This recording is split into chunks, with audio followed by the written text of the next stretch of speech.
Salam sejahtera untuk kita semua. Assalamualaikum warahmatullahi wabarakatuh.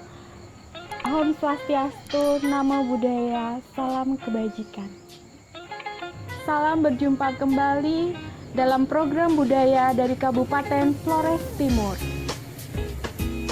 Kami sungguh berterima kasih karena sudah mendapatkan kehormatan boleh mengisi 2 kali acara dalam program ini di sepanjang tahun 2020.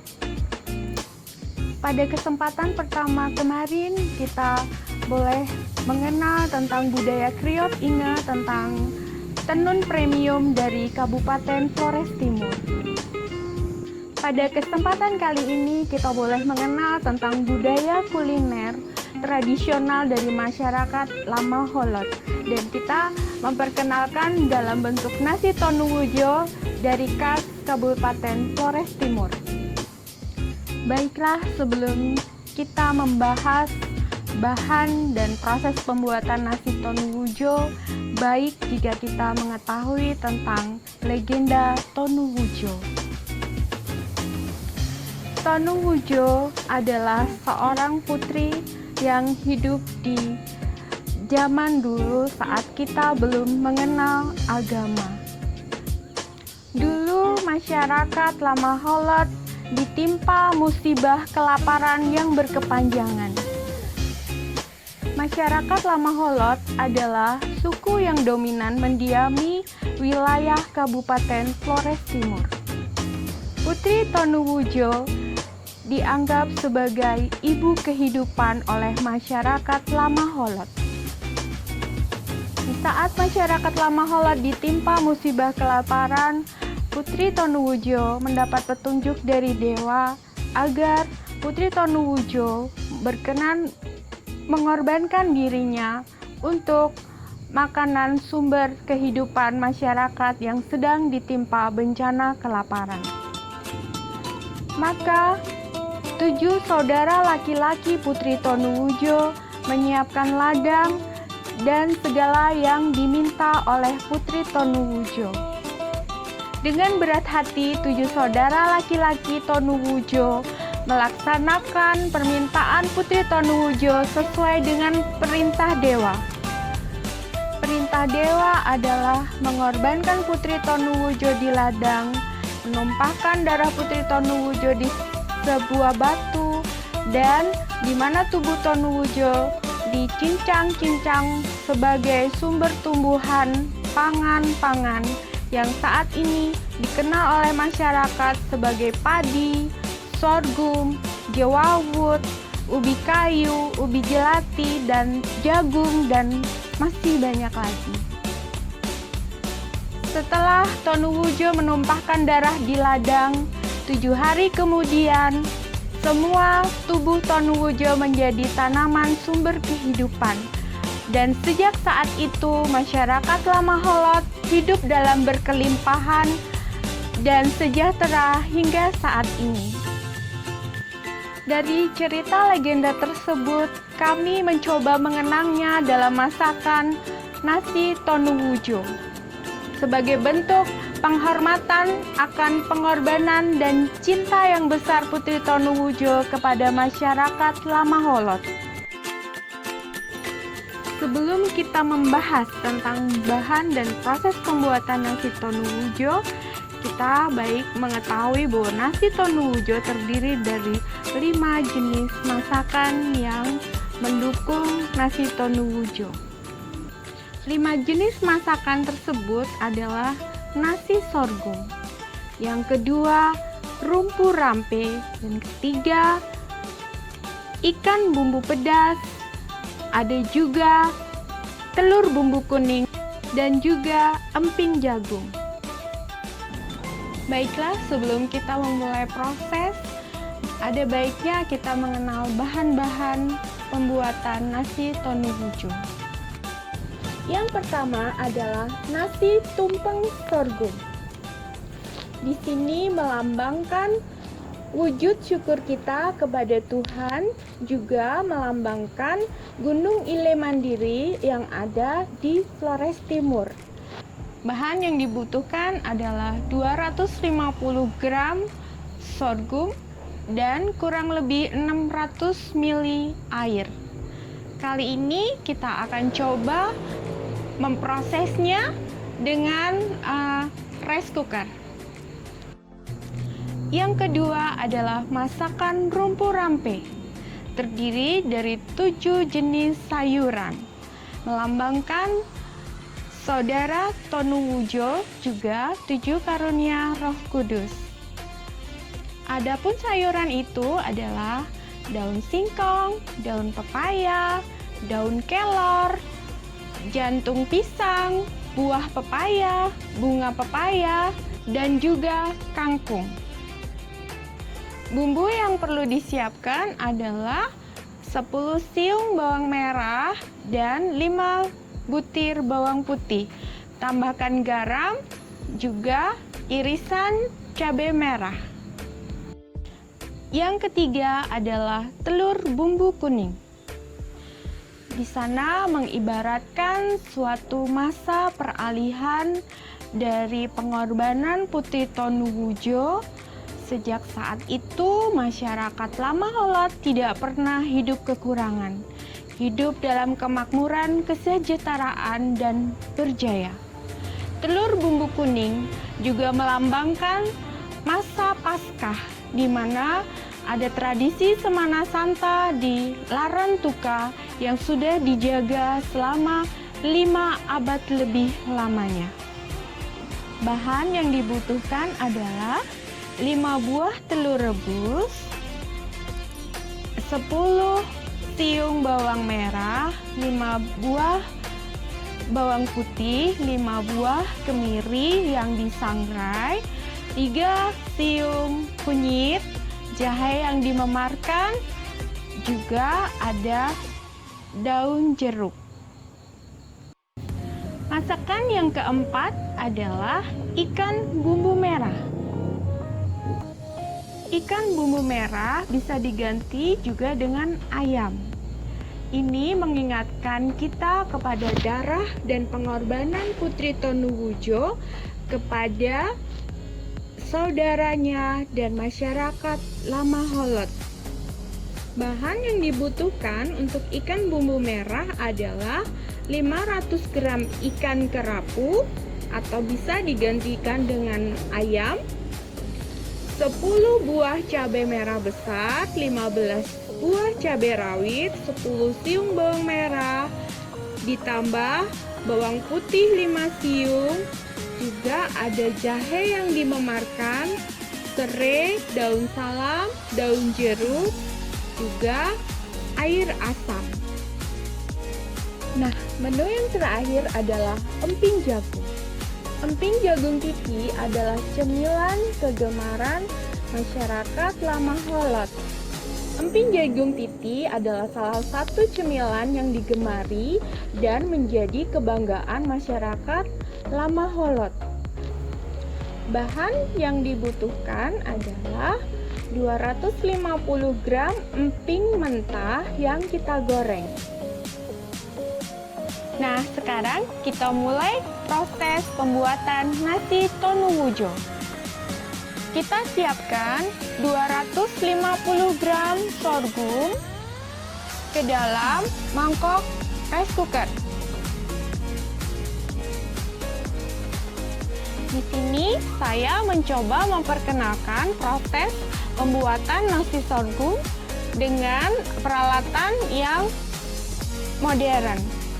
Jadi untuk memudahkan teman-teman menyantap nasi sorghum, di mana di sini adalah makanan sehat yang kaya nutrisi dan gizi. 250 gram nasi sorghum kita campur dengan kurang lebih 1 liter air.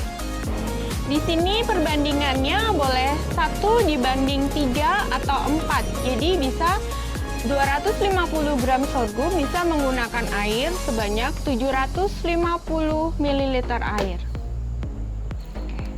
Jadi perbandingan antara sorghum dan air 1:5. Nasi sorghum akan siap tersaji kurang lebih 30-45 menit. Baiklah, kita melanjutkan proses pembuatan masakan yang kedua adalah rumpu rampe. Yang pertama, kita merebus daun singkong dan bunga pepaya dengan air garam.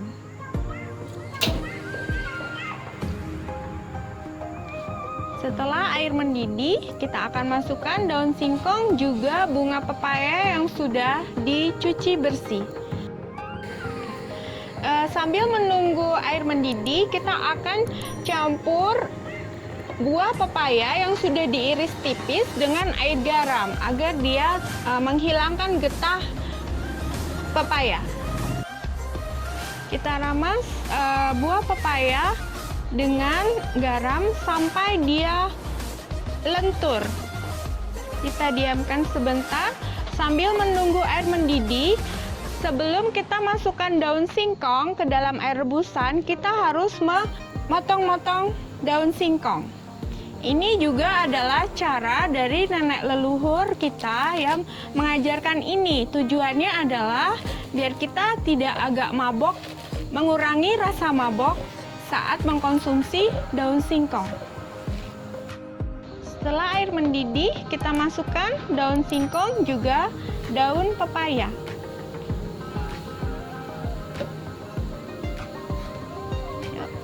Kita aduk hingga dia terlarut air.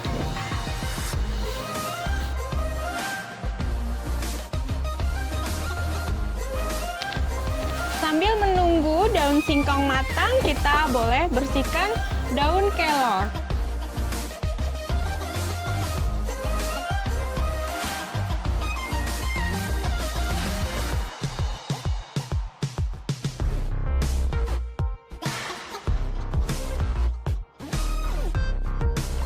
Setelah direbus, kita cuci dulu daun singkong juga bunga pepaya.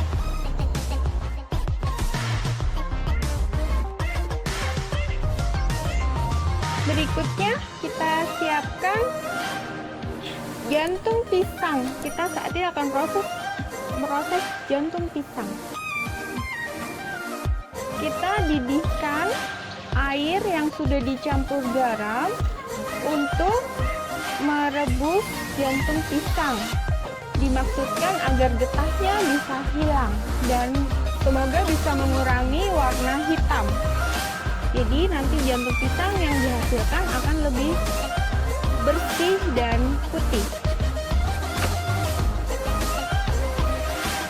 Kita potong jantung pisang dan dilarutkan ke dalam air yang sudah dilarutin garam. Sambil menunggu proses perebusan jantung pisang, kita mulai memproses ikan bumbu merah. Ikan kurang lebih 500 gram ikan kerapu. Kita potong-potong silet 500 gram. Kita campurkan air jeruk, air peresan jeruk, ditambahkan dengan sedikit garam,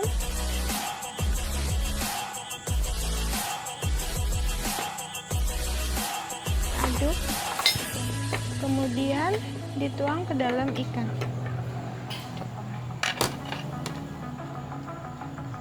Kemudian aduk lagi untuk ratakan.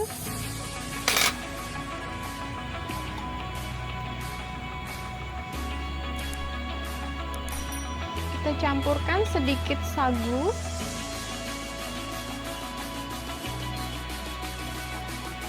Kita diamkan beberapa menit setelah air jeruk dan tepung sagu meresap. Oke, kita diamkan sebentar. Kita tunggu air mendidih. Oke, masukkan. Sambil menunggu jantung pisang matang, kita boleh panaskan minyak untuk menggoreng ikan.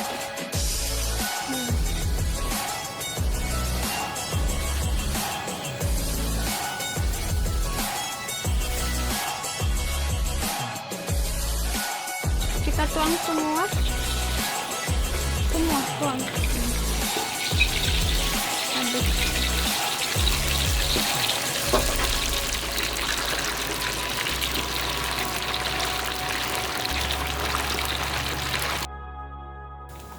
Angkat ya.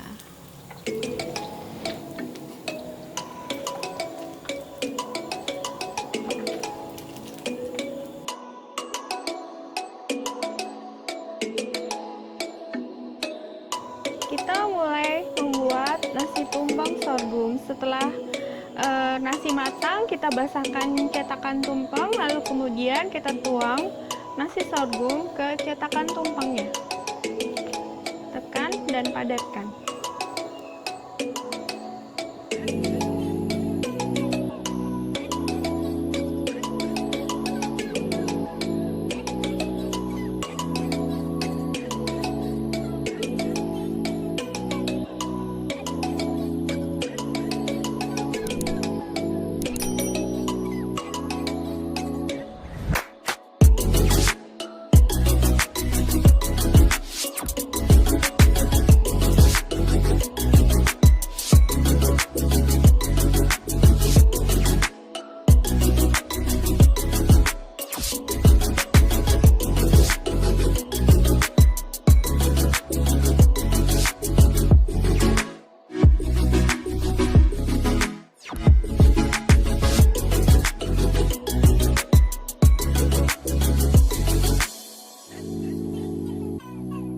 Setelah ikan digoreng, kita mulai memasak dan menumis bumbunya.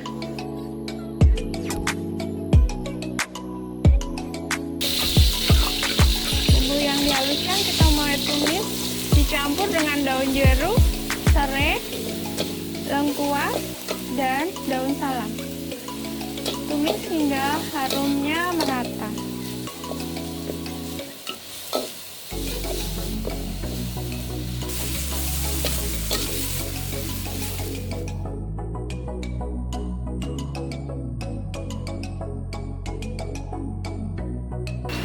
Kita masukkan ikannya,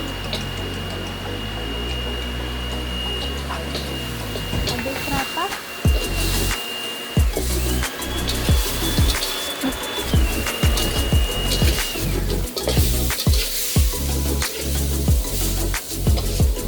Air asam kurang lebih 1 sendok makan,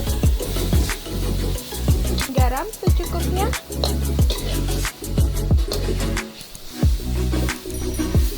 dan gula pasir secukupnya.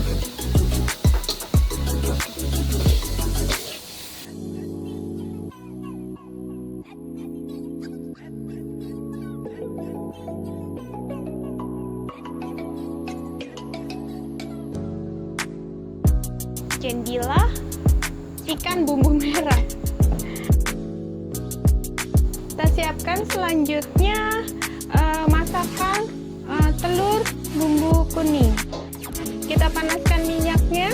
Setelah minyaknya panas, kita masukkan telur untuk digoreng sebentar. Semua.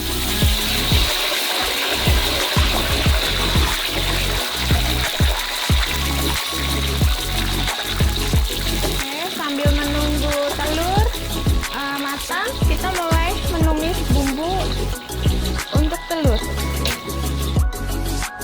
Kita masukkan bumbunya, tumis hingga harum.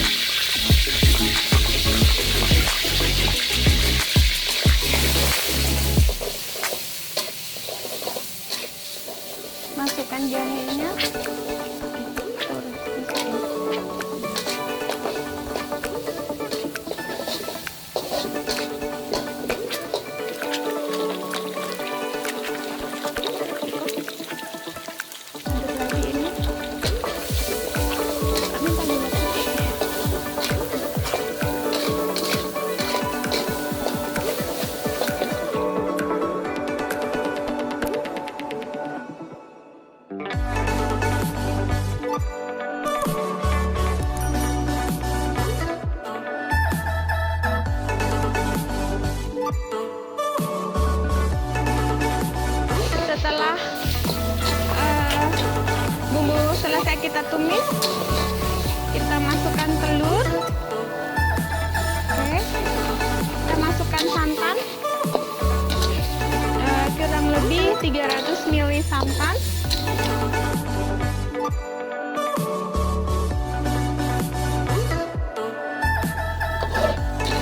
Tuangkan garam secukupnya.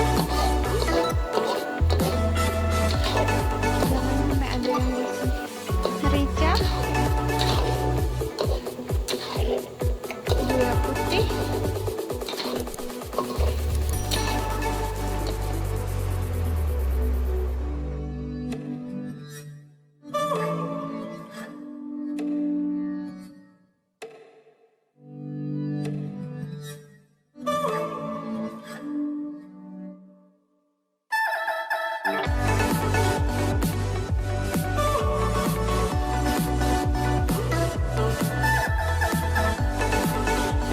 kita mulai proses pembuatan sayur rumpu rampe masakan khas Lamaholot.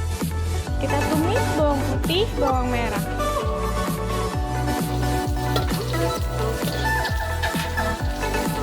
Masukkan bawang merah, irisan bawang merah.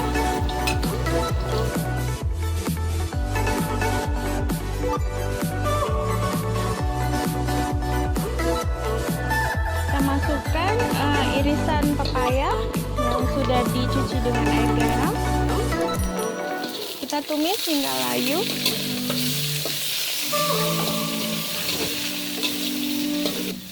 Kita masukkan sedikit garam.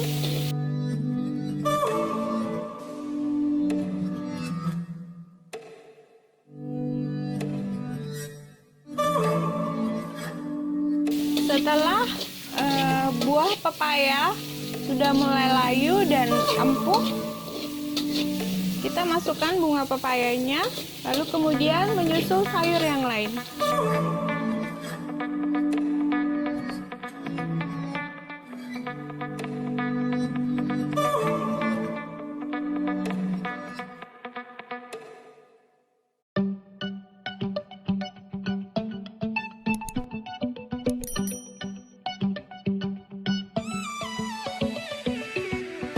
Dan sebagai pelengkap ada cemilan emping jagung titi yang kita sudah olah dengan proses penggorengan. Sebelum digoreng, empingnya dijemur lalu kemudian digoreng dan ditiriskan sebagai pelengkap nasi tonu hijau.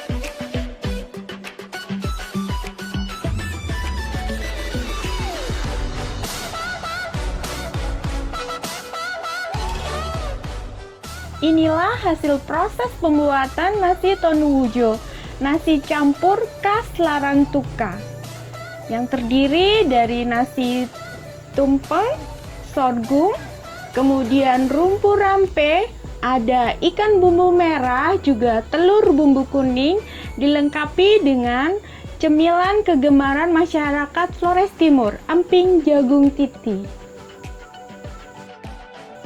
Kami berterima kasih kepada BPNP Bali yang sudah memberikan kesempatan kepada kami untuk memperkenalkan nasi khas Flores Timur, yaitu nasi tonu hijau. Terima kasih juga untuk semua pihak yang sudah mensukseskan program ini. Akhir kata, kami mengajak saudara, para sahabat, dan handai tolan untuk berkenan berkunjung ke Flores Timur. Nikmatilah pesona alamnya yang luar biasa, keaslian panoramanya, dan nasi campur khas Larantuka Tonu Gujo. Sekali lagi kami mengucapkan terima kasih dan sampai jumpa pada pertemuan berikutnya.